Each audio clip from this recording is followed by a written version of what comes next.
I didn't even do a test run. Here we go. We're live. Hey, everybody. This is Pastor Barrett of the Empowered Living Church. Matter of fact, just Barry. I'm doing ministries today. So glad to have the fellas here. We have Mitchell Blue from Charlotte, North Carolina. We have Robert O'Neill. Robert, what town are you from again? Zebulon, North Carolina. That's where he's from. Amen. And then we Zebulon, also have Eastern Roosevelt North Carolina. Moss from.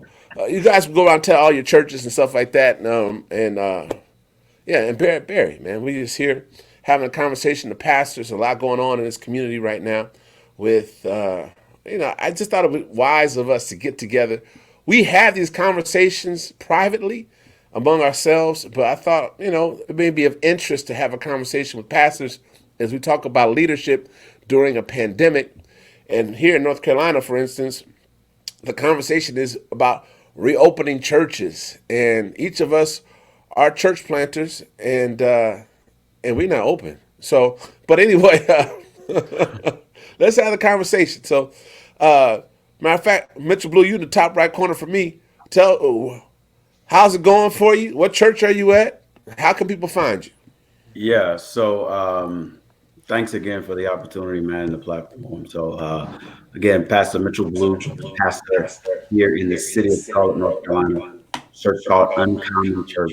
So our church plant is a little over 3 years old, and yeah, man, so we have been pastoring here in the city. Interestingly enough, we meet in a school which has been shut down completely. And we have no idea when it's going to open back up again. So we're kind of in the process of looking for buildings and looking for what we will do next, man. But God has been faithful. One thing I can say about the pandemic, God has been faithful. And I'm excited to see what we'll do and continue to move forward. And yeah, we're not opening up. Yeah, I'm with Reginald. We're opening up today. And Well, some of them are opening up in Gastonia, North Carolina. yeah, I Wow. saw they worshiping hard right now. Really? Like full service, like full Full service, but house? they're trying to social distance. The news had them on, and I mean, how do you social distance with family? So you can sit with your family, but you can't sit with strangers, and it just looks yeah. like the Rona's just running rapid. But hey, Mhm. let the Lord cover. Yeah, man. I'm like, God bless us. Yeah, I ain't, hey, Yeah, I no, ain't, no, no, no judgment, but it ain't gonna be no, me. yeah, right. no. All right, let's go down. Robert O'Neill, tell us about you and your church, man. Where you from? What's going on? Tell us about it. All right, from Zebulon, North Carolina. I'm a pastor at Shepherd's Way Christian Church. We planted the church in 2014, and so we're doing trucking along until this virus, and so now we're just sitting back trying to wade through the politics and all that jazz, man, as it relates to us opening up. Yeah, Yeah. yeah, yeah. All right, Mitchell. Excuse me, Roosevelt Moss. Yeah, I'm Pastor Moss from the Metro Church of Christ, right here in the beautiful, beautiful city of Charlotte. We actually planted our church planted. We planted our church back in 2012, so we look like we're a little bit older than everybody, although y'all all look older than I do. But our church is a little bit older than everybody's. But I don't know how to take that, bro. We just met. oh man, it's all love, man. It's all love. No, man, but we're passionate churchmen, passionate about our mission, passionate about the Lord. One of the things, like everybody else, man, we're working through the challenges of this COVID season, and but we truly believe that it's a season. We don't believe that it's here to stay, and it's been a bit of an opportunity is what way we've tried to look at it, to do some things different, kind of do some things that we should have been doing, Mm, and consolidate some things and be a little more innovative. But truthfully, man, our church has really done better since the pandemic than we were before mm, going in the pandemic. We've also been worshiping in a school for the past 6 years or so, and that's been a blessing to us. We started there in a school for strategy reasons, And but God saw otherwise, man. Through this pandemic, halfway through, an opportunity came for us to get a building, and so we signed the deal to secure our own space. And just a week ago, a little over a week ago, man, and God is just blessing us. We start renovations next week. And so prayerfully, our goal is that by the time Black folk go back to church, we'll all we'll be ready to open our doors too. Amen. Amen. You're right about that. About time black folks, but anyway, go back to church. Hey, so this is a conversation that we have the Monday the sofa the couch quarterback. We usually have these conversations on Monday. You serve on Sunday at your churches, and you sit back on Monday, and you drink your cold sweet tea, and you reflect on how the sermon went. But I mean, be as transparent as you want to be. You don't, whatever you want to talk about. But how do you feel right now as far as this online church, this virtual church season? How do you feel about it? I mean, just me being honest, man, it definitely presents a unique set of challenge. Um, so at the end of the day, I am to my core a very much Black Pentecostal preacher. Okay, so the call and response of the Black church is something that I love, um, but in this context, you miss it completely. Um, so it is one of those things where you have to get past that energy that you would generally feel in the midst of the audience being present, and you're like, Holy Spirit, help us generate that energy, help us generate that feedback.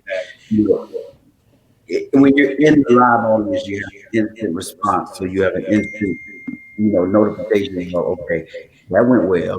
Right. Versus again having to sit back on Monday and be like, yeah, that point didn't hit, or I needed to, do this and do that. So, it's just for me that's been different. But again, it's an adjustment. Is what we have to do, is how we have to navigate.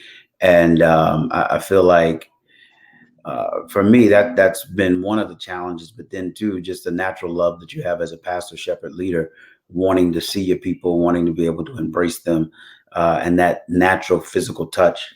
Virtual stuff is cool, but I'm that guy that I'm gonna hug my people. We're gonna have real conversation after church. Generally, we stay at church like an hour after church is over, and we sitting there just talking in the parking lot or in the building or whatever. So just missing those pieces as well, man, and trying to navigate how we still try to pull that off. Yeah. Who else wants to talk about that? How are you feeling now in the new normal that we're in? I'll jump in. Yeah, man. The new normal is a great way to put it, man. It's a new normal, and I've just accepted that this is the way that it's going to be. I think that even when we go to back to worshiping in the building space, that a lot of what we're doing now is going to carry over. And one of the things that I have learned during this season is that ministry needs to be managed and crisis needs to be managed. Mhm. That this is not a time for us just to kind of go with the flow. It's not a time for us to existentially feel our way through it, not to just go off on a whim and just do what we feel. No, man, we got to manage it. It's taken a lot more preparation than I think I gave ministry credit for during this season. And so I'm kind of looking at it as a lot of this is going to carry over, but we're all kind of getting a trial run as to what ministry is going to look like after this. Like I think that this season, everybody's getting a little bit of a pass in terms of the expectation to create, this awesome, glorious experience. Isn't quite there. You know what I'm saying? Everybody's getting a little bit of a pass in that route, but I think those of us who would be prudent to really take advantage of that and fix some holes in our ministries that need to be fixed and consolidate, like I said before, what needs to be consolidated and really take this time to try some new stuff. You know what I'm saying? Try to do things new and try to do things different so that when things do go back to whatever normal is going to look like, I think we'll all be better prepared for it. And I think it's an opportunity for us to embrace different, embrace new, and some of us don't have a choice. We got, we got to embrace it. And Yeah. I'm looking at it, man. I call me, I'm just super optimistic, but I'm just looking at it's an opportunity, man. I'm enjoying it.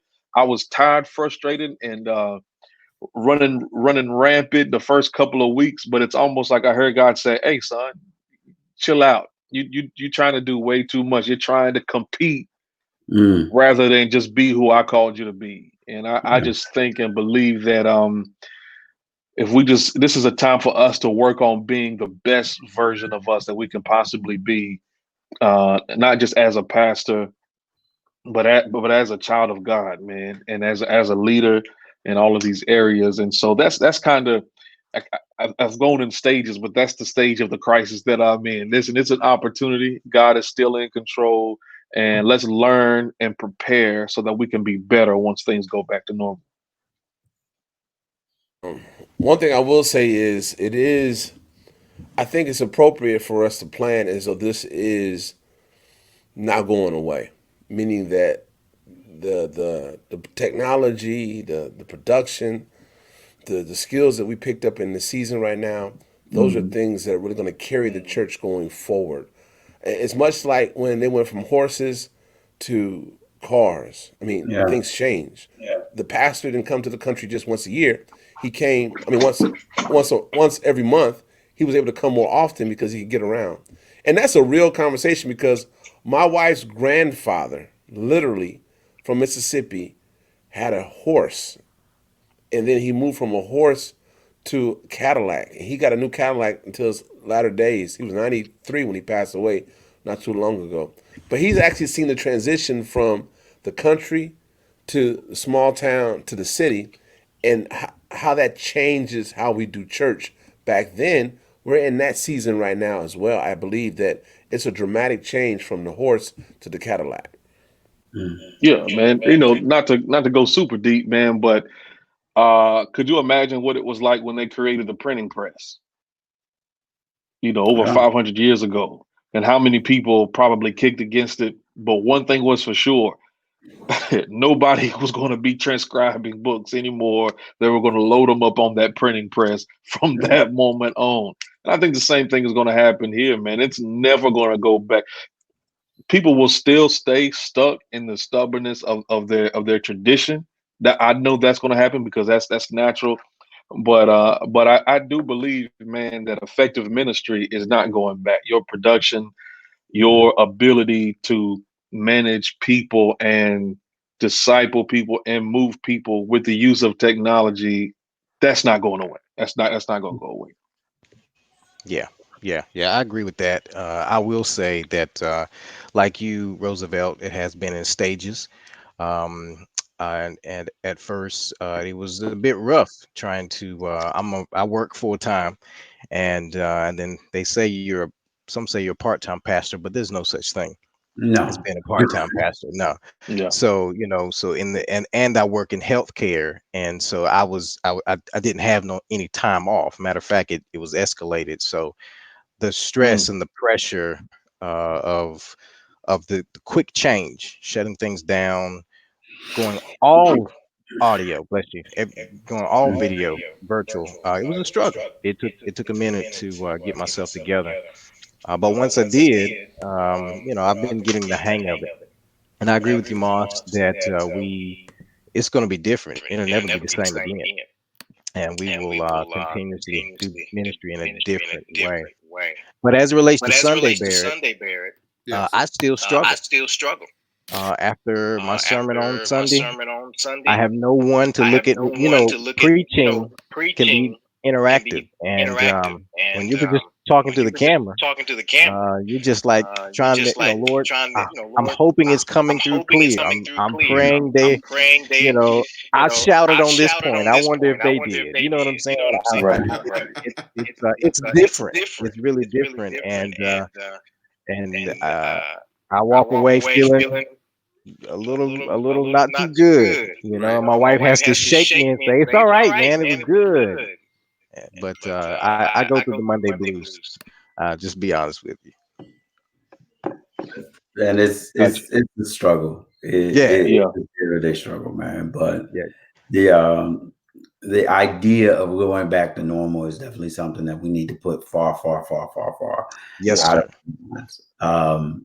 Definitely, the world that we're in has been reshaped, and it needs to be. I think there was a saying that I heard one time that like once your mind has been expanded to a new Mm, capacity, it's impossible for it to go back to that same place. So once you've now Yeah. been exposed to another level of ministry and another level of engagement, it's impossible for us to go back. It's like the elasticity in your waistband. You can stretch it to a point. You know what I'm saying? But once you stretch it all the way out there, that's them it, Doc. 36s no more, them 40s now. So they can never be a 36 again. So, yeah. Oh, you got to cut your mic back on, Barrett. I had to get my mic set up. Excuse me. Excuse me. So now the impact. My wife just flew away to go to town yesterday, and You flew? yeah, she flew. She has wings. She's an angel. Brave. Well, No wonder you at the office, man. that's why I'm at the office, brother. But she was gone for 2 weeks before, and she went back again, taking some family issues. But the impact of my family has been unique because they were in ministry with me, and now I find myself like Roosevelt just mentioned in my office by myself. I'm in my office right now on a Sunday evening. This would not be the case if she were away. I'd be at home and doing this from a patio or something like that. But well, how's it been for your families? What's that been like? What's the challenges been like with that? Oh man, I'm gonna tell you. I'm gonna be honest with you. My family has loved every single bit of it. I got 2 kids and a wife, and they all like to be at home all the time. My wife's a school teacher, so I ain't got to worry about that. Oh, Uh, yeah. my daughter, she's real bright. Her goal every week is to get all her work done by Tuesday at lunchtime, and so they love it, man. This whole thing, they love every bit of it. And my son, he likes to come to the office with me on Sundays to record, or Saturdays or Fridays or whenever I record. He likes Mm-hmm. to roll with me, so that's been cool. But for my family, man, listen, this is like summer just got started a little bit early for them. Uh, For for me, I ain't used to being around them as much as I am around them. I love my family more than anything after the Lord. It's my family. Trust, and anybody that knows me knows that. But However, man, I mean, however, But I realize my kids make a lot of noise when they chew. You know what I'm saying? It's stuff. It's like, yo, I've never heard daddy so many times. I think we set records over here. So that's the part. Just trying to keep my sanity, man. I had to pick up a hobby. Barrett, I don't know if y'all ever been to Barrett's office. He got this bike in his office that he ain't never rode before. hey, And man, hey. oh, wow. and I've been trying to get him to let me buy it from him because I needed some hobby, something, man, That's a something. I nice like bike. I'm golf. gonna just see my bike, man. Yeah, Listen, I yeah. He saw got a nice earlier one. when you popped it around there. I said, that looked like Yeah, yeah. what kind of bike is that, He man? got him a nice one. That's a I nice don't know bike, it, but man. it's nice. It's nice. But I It's a like nice golf. I bike. like playing golf, man. But it gets expensive a little bit. We trying to cut back on the finances. But Hey, anyway, listen, got I need a partner. I need a oh, partner. Doc, Oh, you you just let golf? me. Well, let's Oh, you just let. golf. Oh, we Oh, come swing, on, man. I've been trying to get you to play golf. man. Yeah, Anyway, no. I Pastor swing, Blue, brother. you I'm a just let me swinger. know, Doc. You just send me that text, man. I'll meet you whatever course you want to play at. When's the last time you went golfing? I went last week You didn't even tell me. because you Uh, don't play. You don't play golf, Man, I man. do play golf, man. I'm good Okay, too. I'm you as good? you good. Okay. play top What golf. what what, what you shoot? I'm as Yeah, good we as ain't talking about y'all. putt. I'm as What? look. I'm as bad and as good as you guys, so we'll be all right. Yeah, you the cat I ain't playing with right there. Yeah. The cat I gotta make sure you don't hit me with a golf ball. I'm Nah, trying to tell you. I'll scream 4. it's too late by the time you scream for him. Yeah, that just told me everything I needed to know right there. But hey, but No, what man, but Roosevelt it's been didn't tell good. you is I have another bike that I do Yeah. ride. Now we did end up going riding. I'll All give you right, that. We ended up okay. going riding. I Hey, have man, he another bike that I surprised me. ride. He I have a surprised mountain me. bike. He got a mountain So bike. He so surprised me. don't We let him went fool out you. Don't let him fool you. and I haven't taken that we road rode. bike out because I can't find any shoes just yet. Yeah. Because that's why. But I ride my mountain bike. Don't let him fool you. Yeah. The point of the story was I just had to find some other stuff to do. That's all I'm saying. Yeah. But family's good. Good. Mitchell, Pastor Man, for Mitchell. me, man, it's been different. I think just for transparency's sake, I think my wife and I are both um, quasi perfectionists. So it's like when stuff don't go right and Mm. it has not gone right, Mm-hmm. I'm just like, okay, where does tension come from? Right. Like this tension. We made a point throughout our marriage. Man. We listen. We there are a lot of things that we can probably disagree on, but what we're not gonna do is we're not gonna argue and fight about church. That's not gonna happen. That's Okay. good. That's good. Because I mean it's the Lord's church at the end of the day. Yeah. So just finding that balance, man, and being able to say, okay, in the frustration of things not going well, and in the frustration of things being challenging at some point, just not getting so heated in the heat of the moment, or not letting it frustrate you or bother you to the point where you're still concerned about it, you're still thinking about it, you're still stressed about it, and the service been over 3 hours. You ain't ready to do that. So just trying to make sure that you're considering. Yeah, we still want to do this excellently. We want to make sure it's done the right way, but what we're not going to do is allow the frustration of things not working to then seep into what we have. So it's Right. like you see that once, and it's like, okay, wait a minute. So this is an area where we say, okay, we gotta firm that up, we gotta shore that up, because this is 19 years in. Okay, Mm. so yeah, these games we ain't playing. 19. Bro, it'll be 19 in December 20 next year, 2021. Man, I'm proud of you, Wow. brother. Yeah. Nice. Yeah, So Doc. Congratulations, man. I hope I get to see that day, Doc. I yeah, believe I will. So If Mitchell, I'm did you get living, I married? will. Did you get married in junior high or something, brother? I mean, nah, man. So so contrary to popular belief, I'm an old man. I'm 43, almost 43. So I got Oh married God. when I was, I guess, 24. okay. Yeah, 24. All right. He was a Amen. grown man. Amen. That's good testimony, brother. That's good testimony. Were you wiping away a tear, brother? I mean, I didn't see that. Yeah, man. I just feel sentimental when I start thinking about that, bro. Jesus, the Lord's been good. He's been good. He's been Oh, good to me. oh man. So what do you think? What do you think now? They said that we can go back to church. Now, when do you think? When do you really think? Like, there's some churches that had service today in their edifices. There's some people that had a lot of people had drive-in churches today. Yes, I know And folk that ain't never stopped. Mm. there are some people who Really? never stop too. There's, Really? I'm not gonna Yeah. say the Wow. prophet's name. He never stopped except for a minute, Wow. and they shut him down for half a minute. But he been going strong. Matter of fact, he said, "If you get the Rona, just don't tell me." I'm leave it alone. But anyway, Oh, wait a minute. Is that your boy? I didn't say any names. I didn't say any names. But yeah, I didn't say any names. All But right. All right. so what No do you think judgment, about that? man. What do you think? No. What do you think about seriously? Now, for our community, the black folk, our community, the issue is, I think, maybe a little different. Maybe people don't see it. Maybe we see it differently. I don't know. I'm trying to figure out how does it make sense when people are dying. Do you not know people dying, or is it To just don't me, care man, that people dying? What is it? it doesn't make sense. And if you give me 10 reasons why you coming back, I can give you 10 reasons why you don't need to come back.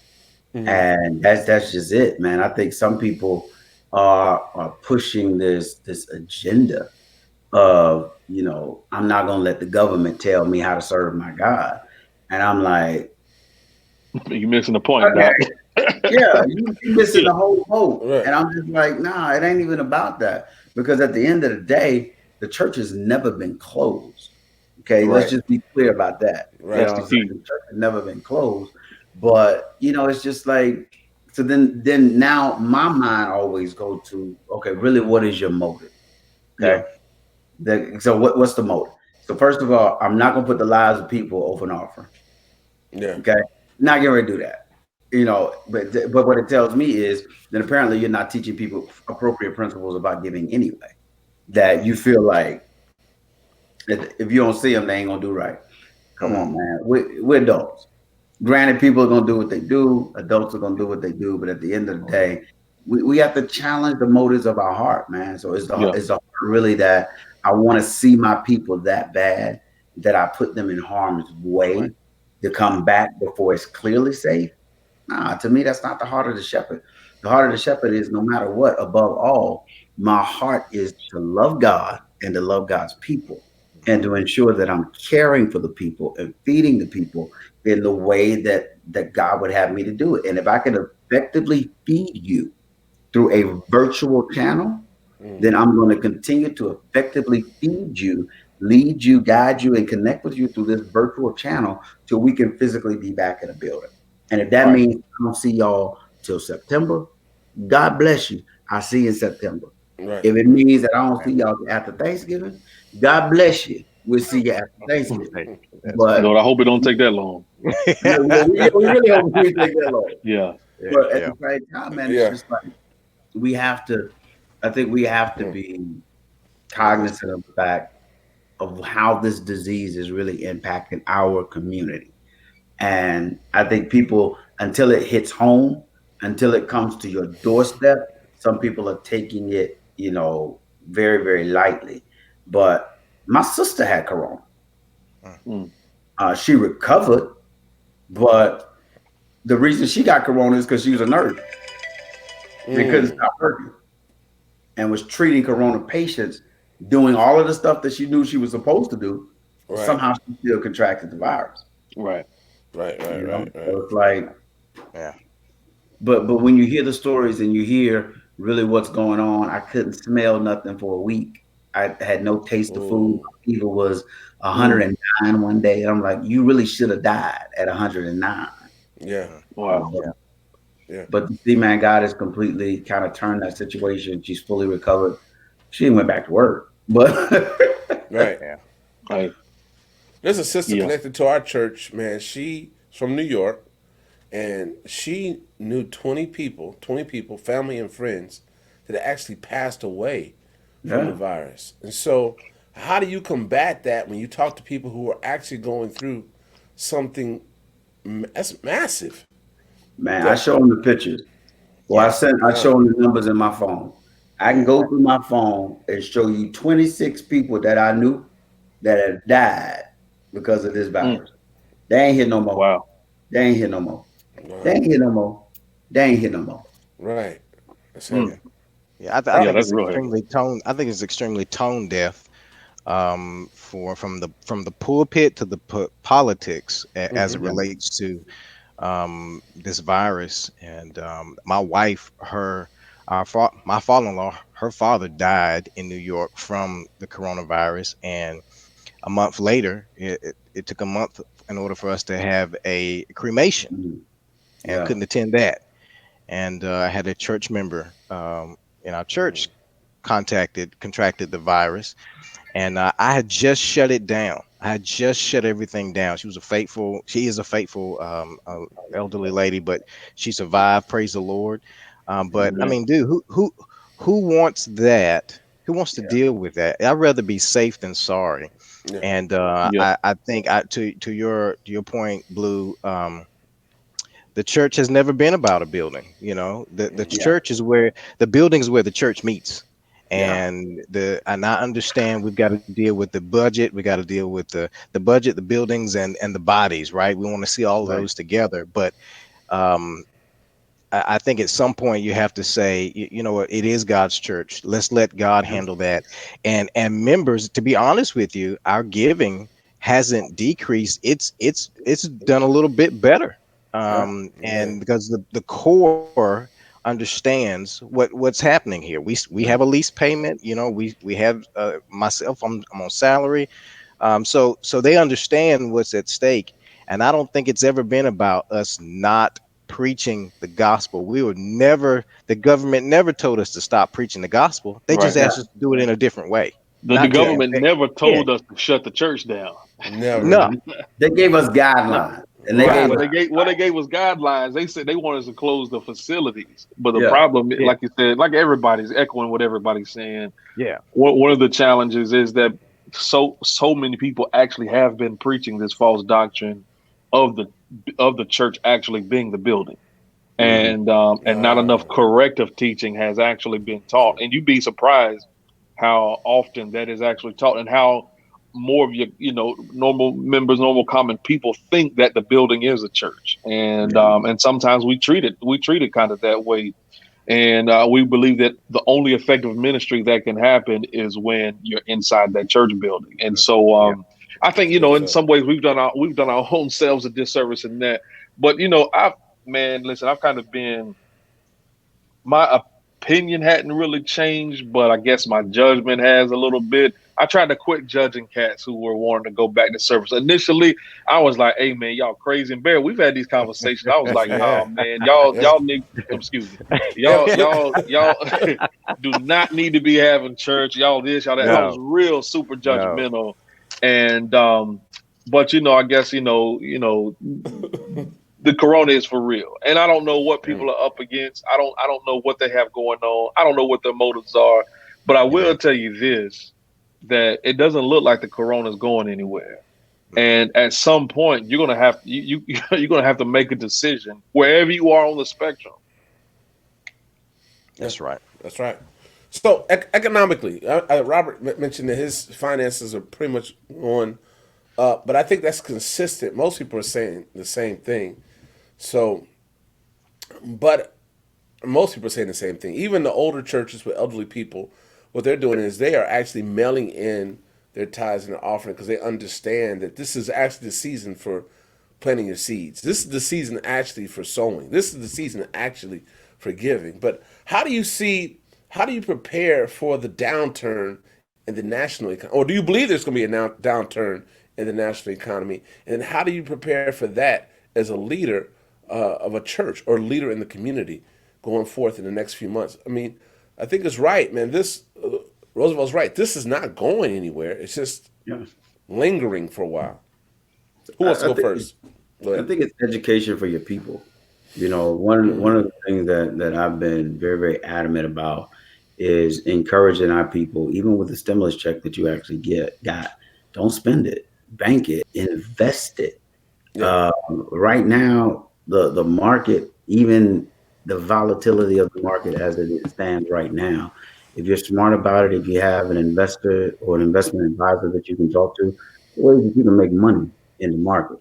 I consider myself a day trader, amongst other things, and I play around with the market, man. But I've seen some incredible things happen, man, and just looking at the volatility of the market and being poised in position to take advantage and make $1,000 investment and turn that thing over 300% in a day, in a couple of hours.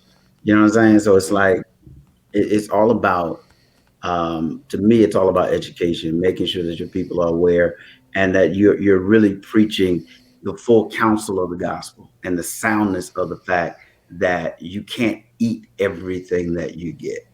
That there has to be a process by which we take care of our needs, we store a portion, but then we save as well. Um, for the day and the hours come. And then two, I look at it from this perspective. I feel like in my mind, I feel like the market's going to turn. There's going to be a situation similar to probably what we saw in '08, as it pertains to real estate. And for people that are in processes where they're renting houses, position yourself and poise yourself that you could potentially take advantage of that market. Me personally, I'm looking at it from the standpoint of, 9 months from now, 12 months from now, there's actually going to be a lot of commercial property, I think, that hits the market. Um, because a lot of people in a position right now where their businesses are struggling, their businesses are going under, they're not able to handle, make payments. A lot of these people are going to have properties on their hand that they either want to sell or rent. So I think that there's going to be a great position even for those business owners that are looking to move into those spaces to take advantage of that too. But again, it's all education. I gave my 10-minute answer. I'm sorry. Go ahead. that's that's fine. Who else will chime in on that? What do you think about the financial condition of the nation? How it's going to impact even our leadership, our churches? Yeah, I agree. With Blue, education is going to be key in this season. Thinking outside of the box as it relates to secondary, other kinds of income. My wife and I, she's more of an entrepreneur than I am, but we're partnering together. How else can we bring extra income to the house? Number two, totally agreed. You can't eat up everything. Can't eat up all your seed. You gotta plant it. You gotta get out of debt. You gotta push it. Now's the time to push it while the economy is not sour. To free up capital, do all those things that are necessary, even for our churches. One of the things about this pandemic helped me to see some things that I need and some things I don't need, and Yeah. can save me some money, save me some time. And I think what can really help us is when we focus on our money, our marriages, and our ministry. Our people can do ministry outside the box, right? Yeah. And instead of saying, here's the budget for what we want to do, now I'm looking at, can we do this without a budget? How No is it budget. possible? Yeah, let's look at it like that, because we know the market's going to change. So let's Yeah. prepare. Let's go ahead and act like it's going down next week and do what we can to save some funds. But I think God's people, listen, out of all of that, though, we need to stay in faith, Yeah. right? We need to stay in faith, trusting that God is with us. He's going to help us through this. But let's educate ourselves and stay in faith. Yeah. Yeah. Yeah, Roosevelt, you I want to chime agree. in on I that? Go agree. ahead. Yeah. I agree 100% with it. What everybody's saying, man. We gotta have faith, but I think that faith is going to teach us to exercise some wisdom. And so, I'm preaching, saving. Me and my wife, we're saving every penny that we have and taking advantage of every opportunity that we have, and just trying to be prudent, man. Don't know. I have a finance background. It's been a while since I actually worked in finance, but I have a commercial finance background. And you're right, Doc. This is probably going to look, by the time we get into 2021, it's probably going to look a whole lot like it did in 2008. Right. And one of the mistakes that I made for 2008 was I wasn't ready for it. And I wasn't able to take advantage of those opportunities. I mean, it was some of the millionaires you see right now became millionaires in that down economy. And so I'm just trying to position myself Yep. and just ready myself. So when those opportunities come, I don't have to get ready. I don't have to get ready. I'm already ready and to Yeah. take That's advantage good. of it. And just trying to teach my church to do the same, man. I haven't really preached on giving in this season. I kind of Yeah. it was a little insensitive to preach on it in terms of direct, but you sprinkle, how you do, you sprinkle it in where you can, talk Yeah. about it from a principle standpoint. But our church has been doing pretty well in terms of that. But one thing I have been doing with some of my young adult core that I got, my young adult core, I have been preaching to them about giving. I've been teaching them intentionally, say, hey, listen, I'm telling you, this is the season to sow, not the season to spend. This is the season Yeah. to sow. Sow That's into right. That's your right. savings, That's right. sow into the kingdom, and Yep. sow into yourself, not just financially into yourself. Don't go buy no new bags, no new Nah, Jordans. No, No. no. That's not what I'm talking about. Develop. Educate yourself educate for this yourself. next season that's coming. Yeah. That's And right. so I was That's like, right. yeah, don't spend all of that, don't spend all of that $1,200, but don't just put it in the bank either, man. Yeah. Let that stuff work for you a little bit and invest in yourself and learn how. I challenge my brothers. We got a men's call tomorrow night. The first lesson we did when we started those connect groups was, listen, fellas, I want to push you to learn something new so that by the time we get out of this season, you at least have one new skill that you've learned. And I just think it's just so important. That's just so valuable because even if you don't have money, that doesn't mean that you can't learn something. Yeah. And if you can learn something, then it's just a matter of figuring out a way to monetize that thing. And so then, no, that's kind of the perspective that we've taken That's during this good. time. Amen. That's good, man. That's good. For me, we've been preaching. I've been preaching. Lord told me to preach leadership. So in grad school, one of my advisors said every problem is solved My through leadership. leadership, and so I've been really focusing on teaching leadership and faith. Those are the only two things I think I'm going to teach and preach for the next whenever God says stop. So Right. I think that's real and that's relevant. Now I want to ask you guys some questions like, who I mean, where are you getting your wisdom from? Who's pouring into you? Who's speaking into your life? Or do you not have a spiritual father? I mean, I think right now a lot of us are in a position where we may have somebody we glean off of, but at the same time, I think a lot of us are dealing with some our own emotional or a lack of having a place to Mm. share. I mean, those deep thoughts. And I was talking to Robert earlier today, and I think we have this. We all have said it. We all have said it. After the sermon is over, how do you feel? Right. And it's in that moment that you need to be able to deal with how you feel, especially when you don't get that call and response like you would get in the church. Yeah. How you feeling, and where do you guys go to deal with that? Or do Well, you I just, have a pastor. or do you not deal with it? Go ahead. Oh no, I got to deal with it, Doc. Because if I don't deal with it, it's going to deal with me. So Yeah. I've always been a firm believer that I need wise people around me. Hmm. Uh, H.B. Charles, a pastor at Shiloh Metropolitan Baptist Church in Jacksonville, Florida, said it like this: that everybody needs a Paul, a Barnabas, and Paul, Barnabas, and a Timothy in their lives, Hmm. right? Hmm. I have someone who pours into me as a mentor. Then I have brethren where I can call, like Barrett, Roosevelt, you guys, and some other guys that I know that we call and chop it up, and we're comrades. And then I have some that I'm actually pouring into myself, and so that helps keep me balanced.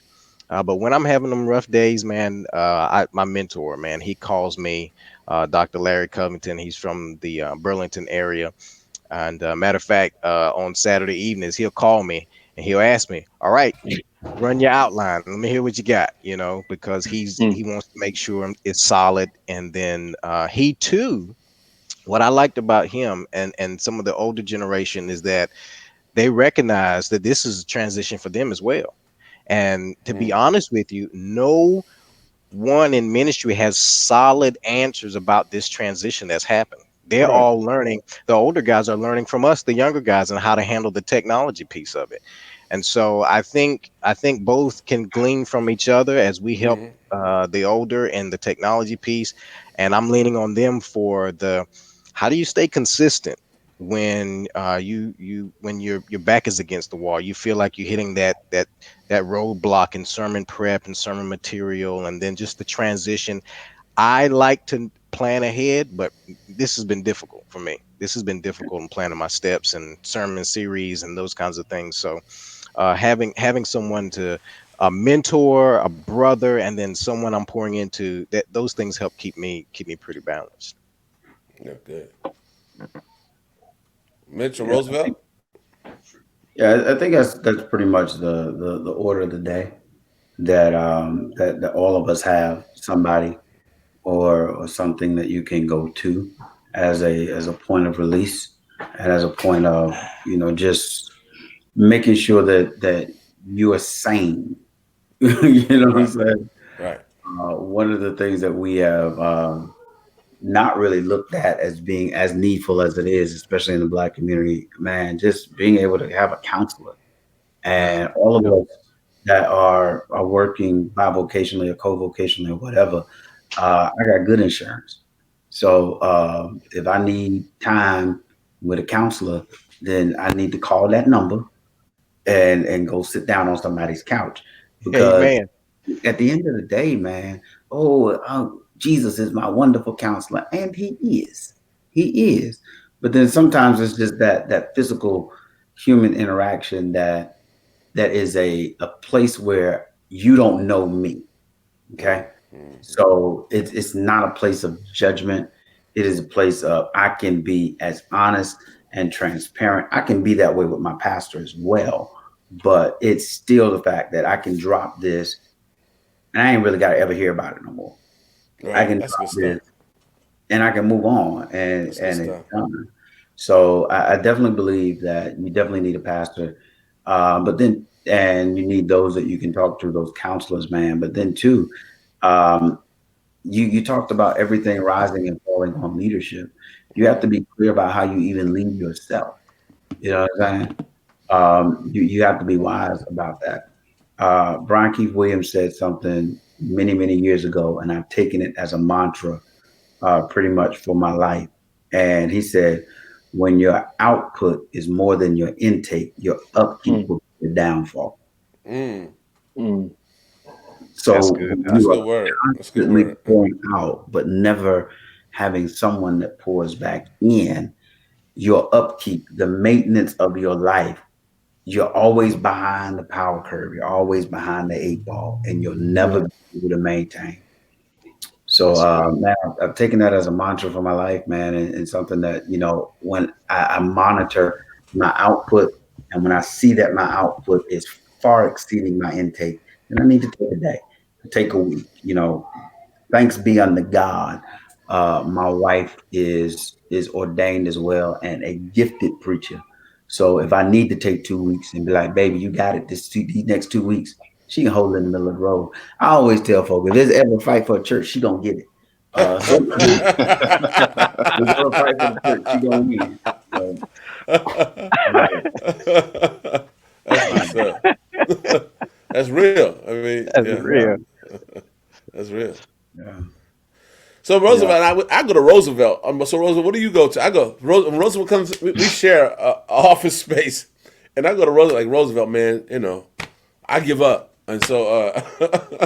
But Roosevelt, So you I quit everybody quit. just like the rest of us, right? Man, I've been quitting for the last 2 months. I didn't quit last week. You I didn't didn't quit quit last last week. week. You had a Uh, good message last week. right. I didn't quit last Oh week. man, y'all But crazy. I didn't even quit today. I'm impressed with the fact that I didn't quit today. So, Man, but listen, if I was going to quit, today would have been. Would have been Bro, today. I was there early. My service will start till 5. I was right. in the room with my video queued and ready. I had already hit the go live button at 4:45. I'm like, Yes. we Mm, early today. wow. Yeah. Oh, so you have services Sunday evening. Man, listen, we used to do 10 o'clock. I changed it up after the first week of the quarantine. And we did what we call live at 5. And our thing was we don't want you to get stuck in traffic. Because the Uh reality is everybody's surfing. right, Yeah. You right. know what I'm saying? Yeah. That's just the thing. Everybody's surfing. So at 5 o'clock, I'm not in competition with the TD Jakes, the RA Vernons, the Elevations, or even your own local church. You know He's what in I'm saying? competition with me because I go at 5 too. I was Barrett, I thought we was cool, man. I just Now I'm got to stab you under the table. that's not bad. That's not bad. yeah. That's I like that idea though, man. Yeah, yeah. I didn't never looked at it that way. But I'm telling you Never. what it did, man. It freed my people because it's some of them. Now it is definitely a faith move Uh-huh. because Mm, you run into that thing. Oh, I don't want to watch nobody else. Then after the quarantine, there's gonna be a whole lot of shifting and moving around. Folk Right. ain't gonna yeah. come back. I'm like, at the end, it's the Lord's church. Okay, Yeah. these His people. They ain't my people, no way. Right. So I'm like, that was a faith move, man. But it was really just an opportunity to do something different. And then Yeah. two, I'm looking at. I don't know when the school is gonna open back up. One. So if I have to go back and we don't have a building and I decide to co-locate with somebody, I've already conditioned my people for a 5 o'clock service. Gotcha. That's You see smart. what I'm saying? So That's it's smart. twofold strategically just considering it, man. But it's really worked for us. We've had other people that generally attend other churches that have come and just visited and been a part of our service, always wanted to come and fellowship with us, but couldn't. So it's always good in that regard too. But at the same time, I ain't courting nobody members. And I ain't trying to proselyte. Listen, I ain't got problems. I Right, right, don't need nobody problem. You know what I'm saying? right. But at the same time, it's been good, man. So we've gotten good traction, we've gotten good views and good responses. People just coming and dropping in and just saying hello. That's what's up, man. That's awesome. Yeah.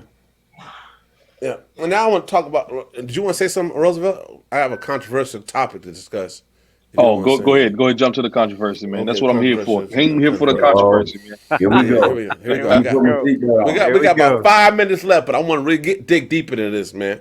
So, The Last Dance has been showing on ESPN for like the last 5 weeks, and I'm still not convinced that Michael Jordan is the greatest basketball player of all time. So, And I need somebody to help me get through this because I'm still thinking it's Kareem Abdul-Jabbar. And I know some of you guys are maybe love with Kobe. I don't know. But this is some serious stuff for our men's conversation. Yeah, I mean, some people like Wait, Kobe, so man. Barrett, help me. I ain't feeling Kobe like that, but he's a good So dude. did you? Bless So you. were you around? Did you watch Kareem play? Yeah, Okay. How old are you, Barrett? yeah. I was. I think No. When I was. think he was No. 25 Listen. when Kareem was playing. I think is what he's trying to tell me. Listen. I was. He was old enough to. Let me tell you a story. Admit that Let me tell you a story. Kareem was better than Jordan. Kareem's last year, I was playing like elementary school basketball at the Y. Maybe, I don't know how old I was, maybe 5, 6, 7 years old, whatever it is. Date me if you want to. And I met Kareem, and I remember him putting his hand up towards the rim, and he could almost touch the rim. And I was like, wow. And so I've been a Kareem fan since then. That's it. I mean, that's just been what it is. Okay. So we could go around the horn many, many times about who is the greatest player. Okay. Right. I will say this. If you don't give Jordan the greatest player title, you cannot not give him the greatest competitor title. Okay. I would even take it a step further. He's the greatest scorer to ever walk the planet. Oh, no, he's not. No, he's not. Who's a better scorer? That's Kareem, man. And some people Come argue that Wilt Chamberlain was a better scorer. Get out of here. Well, but did you see? He scored all of his buckets within 10 feet of the basket. Right. No, and he did a skyhook from 15 feet, and he did no 3-pointers, and he couldn't be stopped. And you got to remember, and his shooting percentage is far higher than Jordan. I remember Jordan would shoot. Jordan would shoot 30 times in a game and hit 10. Come on, man. I mean, if you got a team with no one else is shooting but you, if Rodman is not taking a shot a game, he's taking 0 shots. Well, Jordan is the greatest scorer to ever do it. That's the one thing. See, I've always been LeBron James is the best player to ever, is the best all-around basketball player to ever walk the face of this earth. That if you had was able to build the best player, you would build LeBron James. Now, physically you would, but mentally he didn't have the toughness to beat the top dog. Stop moving the goalposts, man. Stop moving the goalposts, okay? Physically, there's nobody else like LeBron. Talking about if you're asking the question, I'm building a team, and what's the one? If I only got one pick, and what's the one person I want on my team? You gotta say Jordan. But if you have let me put it this way: if you got one game to win, you gotta say Jordan. But if you got a series to win, or you're trying to start a franchise, it's LeBron. It's LeBron all day long. I would say if I'm starting a franchise, LeBron, because what I can say is this: Jordan made the people around him better, but at what cost? You know what I'm saying? And that's the thing. He made the people around him better, but the relationships that he should have after playing as long with those people, he doesn't have. There's still a right and a wrong way to do it. Okay. So I give him, he's a great player, great competitor, even a good teammate, but not a great teammate. So y'all really just haven't seen the videos of Kareem Abdul-Jabbar. I get that. Listen, I love Kareem. He is a great player. I ain't gonna Every lie, I've video never you seen. see of Kareem is sky hooking. Yeah, Every one of them. Yeah, And that's he his ain't more shot. than 15 feet away from the basket, bro. You know why he Period. has a sky hook? You know why he has a sky hook? Because they changed the rules when he's in college so he couldn't dunk. So he had to develop another shot. He changed the game like that. So say what you want. So I would say this then. Kareem was probably the most influential big man then, but I won't say he was the greatest player. He's the And then greatest I still player. can't even give him most influential big man because I That's think Shaq Shaq. changed the whole position. Shaq was the most dominant. man. Shaq was something else at 22 years old. That Man, was something else. I, dude, I, they had Yeah, to change the it's a way that they simple answer made. though, Barrett. what? LeBron is the greatest to ever do it, but Jordan is the greatest scorer to ever do it. LeBron's the greatest to ever do it? Oh, brother, you done lost it. Man, come on, man. So we get into the arguments around Shaq. Hey, Me man, but personally, I ain't getting in it because at the end of the day, LeBron never had, to me, the role players and the weapons that Jordan had, Mm, with the exception or the of coach. 1 year where they had Kyrie healthy and Kevin Love healthy. And what happened when Dwayne when they had Wade him healthy? and Bosh, Dwayne Wade is okay. To me, Bosh is always Dwayne better. Wade is okay. I like Dwayne Wade. He's a great player. He's a great teammate, great two guard. Well, But let's pause for a second. that wasn't a big three, man. That Have was you- like a big 2.5. What's going on with Dwayne Wade? Have you seen the pictures of him and what he's wearing now for clothes? I just want to pause. Man, that's I a think whole he's nother been conversation, man. That's a He's whole always nother been like topic. on the edge, bro. When they started wearing Nah, like he- the high brother. pants. Nah, with but the, he went all the way to the edge when he moved to Hollywood, bro. It's He too much. It's too much. Hey, and what not to I don't want to get into this, but No, I'm just don't do amazed it. at how many more commercials I'm seeing him in, how many more sponsorships he has Mm. that he didn't have when he was playing. yeah. That's a whole nother conversation. Listen, Well, the community is I- gravitating to him. Yeah. I didn't You know even, which community I'm referring to. I didn't pick that I'm not up, trying to brother. get muted You today. deep, man. You The deep. community is You gravitating deep. towards You him deep. You because deep. he's been so accepting and engaging And of his crossing his. son/daughter's decisions. And Hey, fellas, this has been a great conversation, man. We are at our time, and I just want to say thank you for doing this. And if you like to, let's do it again. I mean, I think it's good for people to see and hear from pastors as we lead in this season. I think it's good for them to see the realness, the transparency, and the issues that we deal with on a regular basis, because nobody really knows how a pastor lives, survives, strives, except for pastors. So it's good for people to know to a certain extent that we are real. And so I tip my hat to you all. Let's talk again offline. And if you want to do it again next week, I'm down. If you don't want to do it again, that's cool. But I enjoy this. I could talk all day, but I enjoy this. Any last words going around? Tell us where your church is, your website, and the time of your service, if you could, please. my church is at the house. Well, I mean, yeah, that's true. I'm talking about,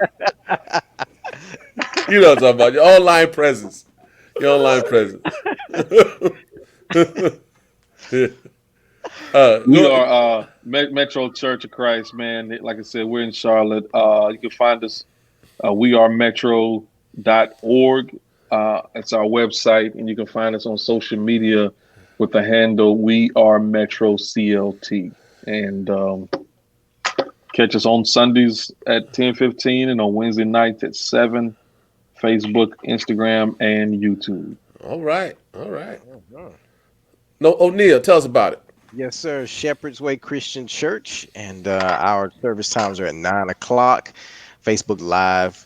You can also visit our website, swaycc.org. Sway, SWAYCC.org. All right. Oh man, I like that. You That's should close change to that a bit. swag, but okay, I like it. Yeah. I'm working on it. I like that. Yes, sir. And Big Blue. Man, listen. Did you go to Carolina? Where'd you go to school? Man, don't insult me in that No, way. you went to A&T. You went to A&T. My fault. My That fault. My blue fault. too light, man. That blue is too light. I Yeah, can't do yeah, it. yeah, yeah. I'm a Duke fan to my heart, so don't play no games Oh like Lord, Oh, we was good that. where'd you today, go to man. grad school? Where'd you go to grad school? I went to grad school here in Charlotte. Okay, all right, all right. You just like some Yeah. Duke. You like some Duke. Okay, Nah, go ahead. my Go ahead. brother's a Duke Divinity MDiv, so Uh, he the one that likes to talk high and lofty and philosophical. oh, okay. That's what You they know, do. I preach the Bible. But Wow. so Mitchell Blue, Uncommon Church, Mhm. um, Uncommon Church CLT on most of our handles, Facebook, Instagram. Um, we have a Twitter account, but it probably ain't current. I don't fool around with Hey, it.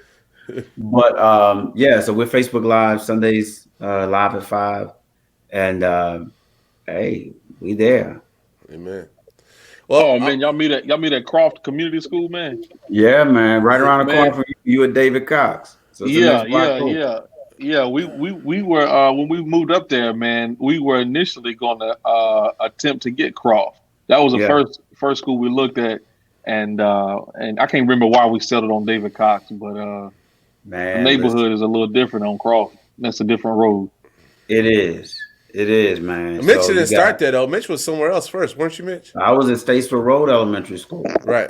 And Okay. to me, Statesville Road, when we went in Statesville Road, man, it was a brand new school. So for us going in, we didn't have to do as much work because they had lighting. Mm. They had digital lighting on stage. So it's like, man, when we moved to Croft, I was like, this the ghetto. I don't like this because the school was a little older, man, and then half of their lights ain't working. They Yeah. lights still Yeah, don't work. yeah. I was in a new So school when I first started. They didn't have their lights were broken too, so it don't matter where you go. Barrett man, had broken lights too, but that's another oh, wow. story. Anyway, I'm Pastor Barrett Berry from Empowered Living Church. You can find us at empoweredliving.church. You can find us at Facebook, Twitter, and Instagram. Just Google Empowered Living Church. We meet at 10 a.m. and again at 12:30, and we do a replay at 5 p.m. We don't call it live at 5, but we at 5. But we but Yeah, we shouldn't call it live at 5 either because we ain't live. We pre-recorded. well, that's true. We That's true going too. live. That's true. We should next week or next time we talk. We should talk about what it means to be pre-recorded and live, and why. What's the difference? There is a major difference with that. And I don't know about you, but I've never worked so hard as a pastor as I have in this recent season. And yeah, God is good. But anyway, brothers, thank you all for those in social media world. We thank you for watching with us, viewing this, and yeah. So check us out again, and we'll do it. You want to do it again next week Sunday, fellas? You want to do it again next week Sunday? Or you want to look at it first? I ain't got no Yeah, let's preaching look at- engagements. I can promise you that. Well, that's true. We can talk about that too. All right, we're out, y'all. Bless you All all. right. Bless you, man. Peace. Thanks, guys. Good to see you guys. As you too. Yep. Good to see you, man. Thanks again. Yes, sir.